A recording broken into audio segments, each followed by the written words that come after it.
नमस्कार मित्रांनो, आजच्या सत्यकथेत आपलं स्वागत आहे. पण सुरुवात करण्याआधी तुम्ही चॅनलवर नवीन असाल किंवा तुम्हाला अशाच सत्य घटना ऐकायला आवडत असतील तर कथेला लाईक करून चॅनलला सबस्क्राईब करा. पुष्पाराज आणि त्याच्या मित्रांनी सुनील कुमारचा मृतदेह उचलून जवळच्या रेल्वे रोहावर नेऊन टाकला. त्यांनी त्याला रेल्वे लोहावर अशा पद्धतीने झोपवले की त्याच्या अंगावरून रेल्वे जाईल. त्यामुळे त्याच्या शरीराचे 2 तुकडे होतील. आणि झालेही तसेच. ते त्याला लोहावर झोपून रात्रीच्या अंधारात निघून गेले. काही वेळाने रेल्वे सुनील कुमारच्या अंगावरून गेली आणि त्याच्या शरीराचे 2 तुकडे झाले. दुसऱ्या दिवशी ही घटना काही लोकांच्या लक्षात आली. त्यांनी या घटनेची माहिती हातकणंगले पोलिसांना दिली. पोलिसही तातडीने घटनास्थळी दाखल झाले. पोलिसांनी शॉन, पथकला आणि फॉरेन्सिक लॅबला बोलावून घेतले. शॉन हे घटनास्थळावरून काही अंतरावर जाऊन घोटळले. पोलिसांनी पंचनामा करून मृतदेह इचलकरंजी येथील IGM हॉस्पिटल येथे पोस्टमार्टमसाठी पाठवून दिला. पोलिसांना प्रथम वाटले की ही आत्महत्या असावी, पण हा तर एक खून होता. पोस्टमार्टम रिपोर्टमध्ये मयत तरुणाचा गळा आवळल्याने मृत्यू झाला होता असं नमूद झाले होते. त्यामुळे पोलिसांनी तपासाला सुरुवात केली आणि मयत तरुणाची ओळख पटवण्याचा प्रयत्न केला. त्यांनी सोशल मीडियावर या घटनेचे फोटो टाकले. तसेच घटनास्थळाजवळील अनेक कंपन्यांमध्ये जाऊन मयत तरुणाचा फोटो दाखवला. फोटो दाखवला असता मयत तरुण हा आवडे पार्कमधील राहणारा सुनील कुमार रावत असल्याचे स्पष्ट झाले. मयत तरुणाची ओळख घटल्यानंतर त्याचा खून कोणी आणि कशासाठी केला याचा तपास करत असतानाच मयत सुनील कुमार याचे त्याच भागात राहणाऱ्या एका महिलेशी विवाहबाह्य संबंध असल्याची माहिती पोलिसांना मिळाली. आता पोलिसांनी त्या महिलेचा नवरा पुष्पराज गाडे याचा शोध घेण्याचा प्रयत्न केला. दरम्यान पुष्पराज आणि त्याचे मित्र हे मध्य प्रदेश येथील आपल्या मूळ गावी पळून जात असल्याची माहिती पोलिसांना मिळाली. त्यांचे मोबाईल लोकेशन पोलिसांना जयसिंगपूर रेल्वे स्टेशनवर दाखवत होते. पोलिसांनी त्या महिलेचा नवरा पुष्पराज गाडे याला अटक केली आणि त्यांच्याकडे चौकशी केली असता त्याने एक धक्कादायक माहिती पोलिसांना दिली. सुनील कुमारचा खून का केला? आपण या व्हिडिओमध्ये सविस्तर पाहणार आहोत. जर चॅनलवर नवीन असाल तर या चॅनलला लगेच सबस्क्राईब करा. इचलकरंजी शहराचा औद्योगिक पसारा वाढला, तसेच शहर परिसरात परप्रांतीय मजुरांची संख्याही वाढली. इचलकरंजी जवळच्या ताडदार गावच्या हद्दीतील आवडे औद्योगिक व्यवसायातील काही वर्षांपूर्वी मध्य प्रदेश येथील पुष्पराज रामसिंग गाडे हा कामानिमित्त या परिसरात राहण्यास आला. त्याच्याबरोबर त्याच्या मूळ गावातील अनेक जण राहायला आले. हे सर्व परप्रांतीय मजूर आवडे पार्क येथील वेगवेगळ्या कंपनीमध्ये मजुरीचे काम करून आपला उदरनिर्वाह करत होते. पुष्पराजच्या लग्नाला जेमतेम 1 वर्ष पूर्ण झाले होते. लग्न झाल्यानंतर पुष्पराज बायको मैना हिला घेऊन इचलकरंजी येथे राहायला आला. तो दिवसभर कंपनीत कामाला जात असल्याने मैना घरी एकटीच असायची. पुष्पराज राहत असलेल्या ठिकाणी त्यांच्या गावातील सुनील कुमार रावत हा राहत होता. तोही जवळच्याच एका कारखान्यात कामाला जात होता. त्याची नेहमी नाईट शिफ्ट असल्याने दिवसभर तो एकटाच आपल्या खोलीत असायचा. त्यामुळे मैना आणि त्याची नजरानजर होत होती. सुनील कुमार अवघा 17 वर्षाचा नवतरुण होता, तर मैना ही सुद्धा नवतरुणी होती, नवविवाहिता होती. त्यातच ते दोघे एकाच भागातील होते. परिणामी दोघांचे बोलणे चालणे होत होते. रिकामे वेळ आणि कवळे वय असल्याने मनात कामुकतेचे वारे वाहत होते. त्यामुळे मैना, अनिल, सुनील यांच्यामध्ये घसट वाढत गेली. अलीकडे तर मोबाईलमुळे जवळीक वाढायला वेळ लागत नाही. या नवजवान तरुण-तरुणीमधील आता ही भीती लवकरच मोडली आणि कामुक मेसेज, फोटो, व्हिडिओची देवाणघेवाण सुरू झाली. पाहता पाहता दोघे एकामेकांच्या जाळ्यात अडकत गेले. दिवसभर मैना घरी एकटीच असल्याने सुनीलला माहीत होते. त्यामुळे तो तिचा नवरा पुष्पराज घरी नसताना तिला भेटायला आणि तिच्याशी बोलायला जात होता.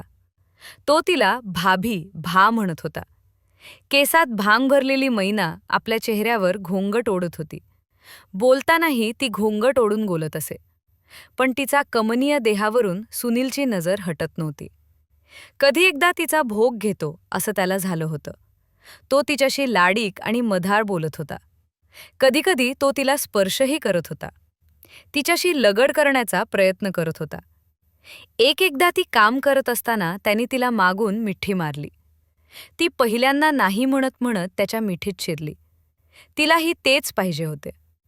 ती त्याच्या मिठीत शिरून त्याला पाहिजे तसं करू देत होती. येथूनच त्या दोघांच्या विवाहबाह्य संबंधाला सुरुवात झाली. पुष्पराज घरी नसताना सुनील कुमार घरी येत होता. मैनासोबत शरीर संबंध करत होता. त्या दोघांचे संबंध वाढत गेले. दुपारच्या वेळेस घरी कोणी नसताना सुनील घरी आला की मैना दरवाजा बंद करून घेत होती.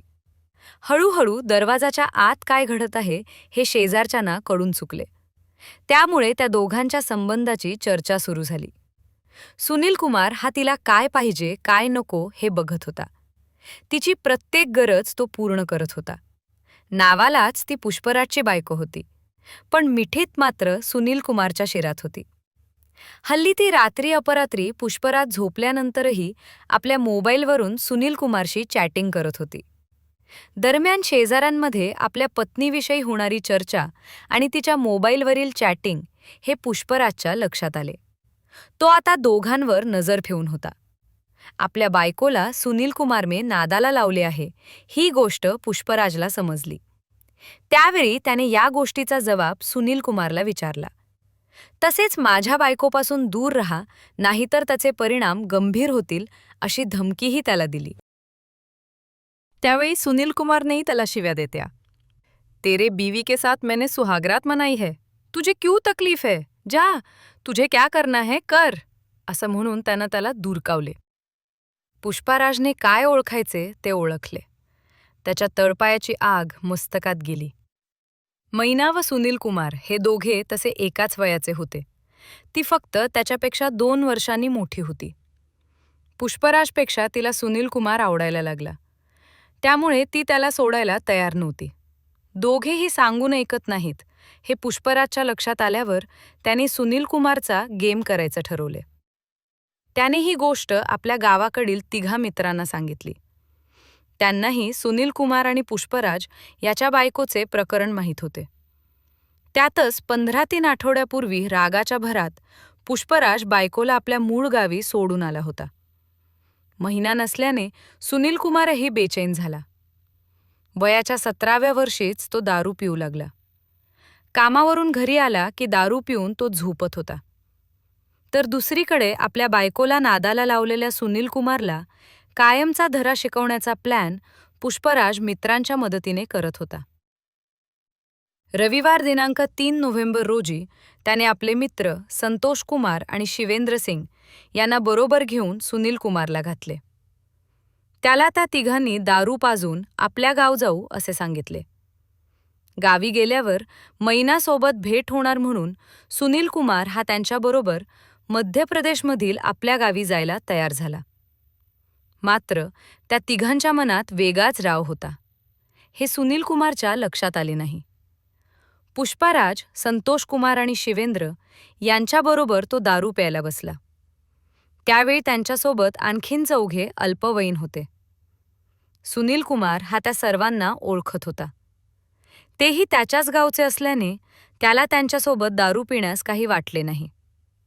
दारू पिता पिता मुद्दामच संतोष कुमार याने जाणून बुजून महिन्याचा विषय काढला. महिन्याचा विषय निघताच सुनील कुमार याचा चेहरा मोहरला. त्याला महिन्याची ओढ निर्माण झाल्याने तो त्यांना विचारत होता, कधी जायचं गावाला? आपल्या बायकोबरोबर संबंध ठेवणाऱ्याचा बंदोबस्त केलाच पाहिजे. म्हणून पुष्पराज जागेवरून उठला. त्याने सरळ सुनील कुमारच्या गळ्याला धरत, तुला माझ्या बायकोसोबत झोपायचं आहे ना, असं म्हणत त्याला मारहाण करायला सुरुवात केली. त्यावेळी पुष्पराजबरोबर असणाऱ्या इतरांनीही सुनील कुमारला लाताबुक्याने तुडवत जबर मारहाण केली. पुष्पराज आणि संतोष कुमार यांनी सुनील कुमारच्या जोरात गळा दाबून धरला. त्याला कसली हालचाल करण्याची संधी दिली नाही. काही क्षणात सुनील कुमार याचा टाचा घासत जमिनीवर उताना पडला. त्यानंतर त्यांनी त्याचा मृतदेह रेल्वे लोहावर टाकून दिला आणि त्यांच्या मृतदेहाचे 2 तुकडे झाले. पोलिसांनी 3ही आरोपींना अटक केली. धन्यवाद. अशाच नवनवीन क्राईम स्टोरी ऐकण्यासाठी आपल्या चॅनलला सबस्क्राईब तर करा. आपल्या प्रतिक्रिया कमेंट बॉक्समध्ये नक्कीच कळवा.